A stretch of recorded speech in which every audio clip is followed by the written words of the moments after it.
அவருக்கு ஆண்மை இருந்தா, ஆண்மகனா இருந்தா, உண்மையிலே ஐபிஎஸ் அதிகாரியா இருந்தா வெளியிட சொல்லுங்க. வெளியிட சொல்லுங்க. வெளியிட அடுத்த நிமிஷம் உண்மை இல்ல அப்படின்னா அரெஸ்ட் பண்ணுவோம். உண்மை இருந்தா போயிட்டு விட்டுருவோம். இப்ப அண்ணாமலை ஆம்பளையா இல்லன்னு தெரிஞ்சுன்னா என்ன பண்ண போறீங்க? பொண்ணு கொடுக்க போறீங்களா? அண்ணாமலைக்கு பொண்ணு கட்டி கொடுக்க போறோம். கூட்டி கொடுக்க போறீங்க?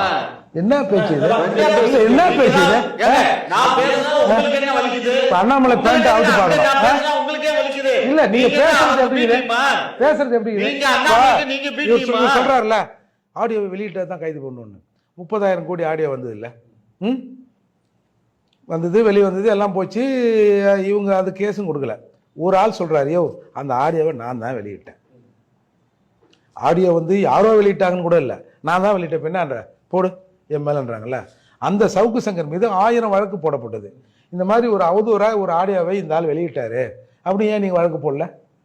என்கிட்ட இருக்கு, முடிஞ்ச வழக்கு போட்டுக்கன்னு சொல்லிட்டாரு. நான் தான் வெளியிட்டேன்ட்டாரு. நான் தான் ட்விட்டர்ல வெளியிட்டேன். பின்னான்ற போட வேண்டியதானே? எங்க போனீங்க யோகியெல்லாம்?